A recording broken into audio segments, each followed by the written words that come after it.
Halo semuanya, selamat datang di Bayu TV Vlog. Oke, sebagai perkenalan nih, nama saya Bayu, asal dari Kalimantan dan sekarang posisi lagi di Jakarta. Hari ini tepat sebulan saya di Jakarta dan apa ya? Hidup di Jakarta berat. Jadi untuk kalian-kalian yang berpikir di sana ke Jakarta itu berhasil, ya bener lah. Karena apa ya, saya 6 tahun di Jogja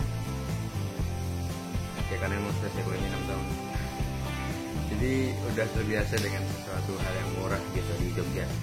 Setelah di Jakarta kaget banget.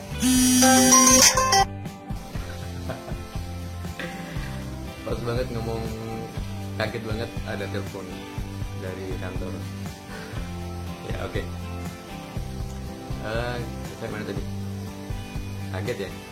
Jadi awal di Jakarta, sebenarnya berangkat ke Jakarta itu karena ada panggilan interview. Tapi setelah interview ternyata gagal. Ya udah, karena udah keputusan saya untuk merantau ke Jakarta, ya udahlah, saya putusin untuk pantang pulang sebelum menang.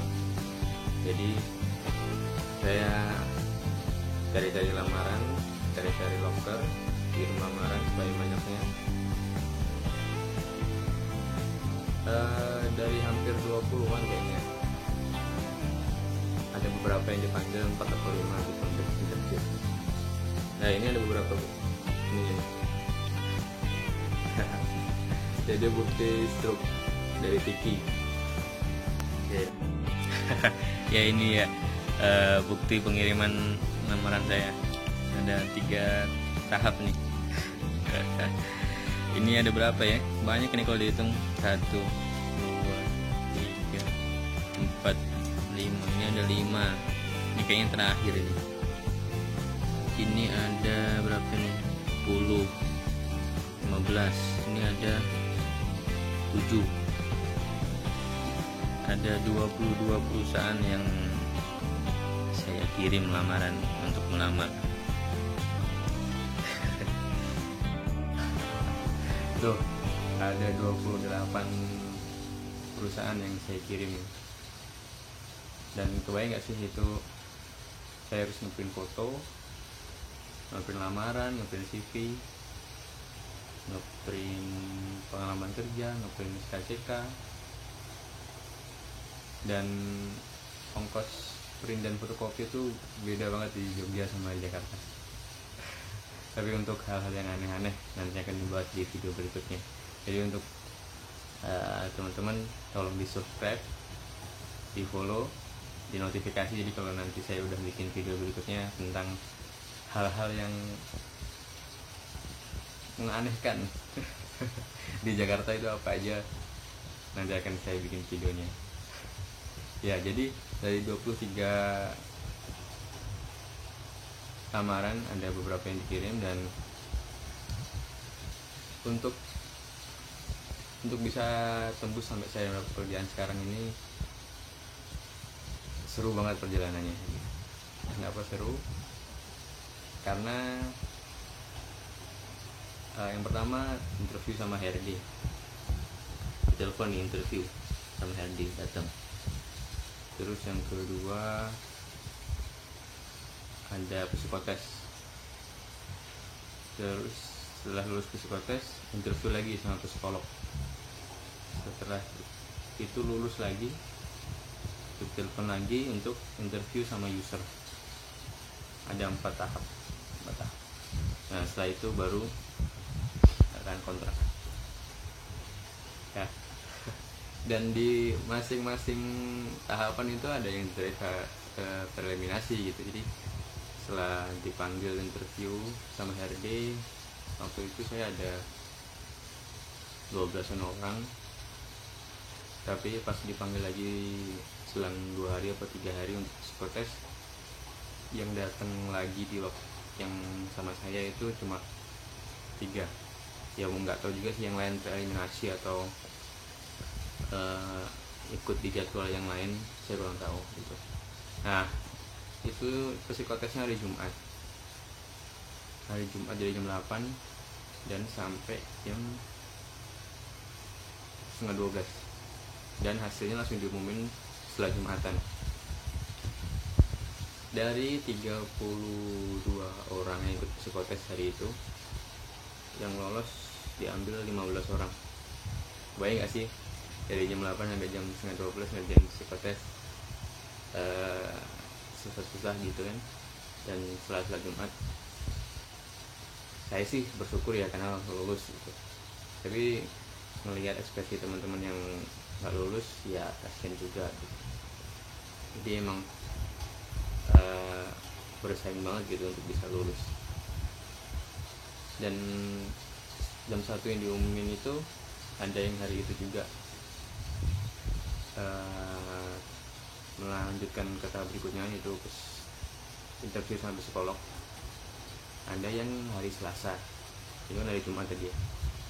Dan kebetulan saya dapat hari itu juga jam 3. Jadi saya nunggu dulu dari jam 1 sampai jam 3. Akhirnya jam 3 ikut tes untuk interview sama psikolog. Ya gitulah, kalau diceritain apa aja gimana perasaannya menghadapi seorang psikologi gitu kan, ditanya-tanya dan macam-macam, ya bismillah aja lah gitu. Sambil belajar. Setelah itu pulang hari Senin hari Selasa ditelepon lagi untuk, alhamdulillah lolos gitu kan. Terus ditelepon lagi untuk menghadiri interview dengan user. Jadi untuk teman-teman yang mungkin masih kuliah atau baru mau interview, ada 3 tahapan interview kalau yang saya dapetin. Pertama interview sama HRD, yang kedua interview sama psikologi, yang ketiga interview sama user.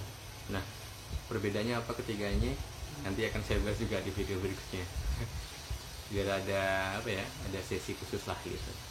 Nanti juga akan saya buat video tentang gimana sih tips dan trik untuk lolos psikotes gitu. Karena emang ya susah sih gitu, ada soal kepribadian, ada soal yang jumlah-jumlahan saya lupa namanya, yang satu koran gede itu, terus ada menggambar, macam-macam lah pokoknya, nanti akan saya jelasin. Oke, jadi setelah datang di interview user, hari itu juga diumumin, dan saya juga menyaksikan setelah itu teman saya yang jamnya bareng itu ada yang nggak lulus juga gitu.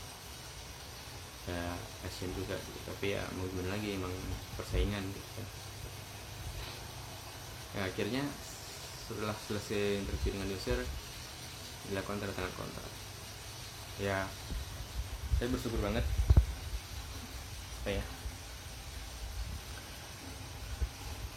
sebulan di Jakarta gitu, dengan uangnya pas-pasan dan apa adanya, modal nekat dan restu sama orang tua, bisa dapat perusahaan yang bonafit. Walaupun satu sama kontrak gitu, tapi gajinya udah lumayan. Walaupun gaji pokoknya belum sampai UMR ya, kalau UMR Jakarta kan 3,4 atau 3,6 gitu. Gaji pokoknya belum sampai segitu, baru sekitaran 2, berapa gitu. Cuma tambah yang lain-lain ya lebih dari UMP gitu, UMR Jakarta. Ya jadi ini vlog pertama saya, berbagi pengalaman tentang hidup sebulan di Jakarta. Tentang perjalanan gimana bisa mendapatkan pekerjaan yang sekarang, Pekerjaannya apa ya nanti bakal tahu sendirilah. Oke, jangan lupa di subscribe dan dipantengin terus info-info tentang Jakarta lah. Oke ya, terima kasih. Saya Assalamualaikum warahmatullahi wabarakatuh. Dadah.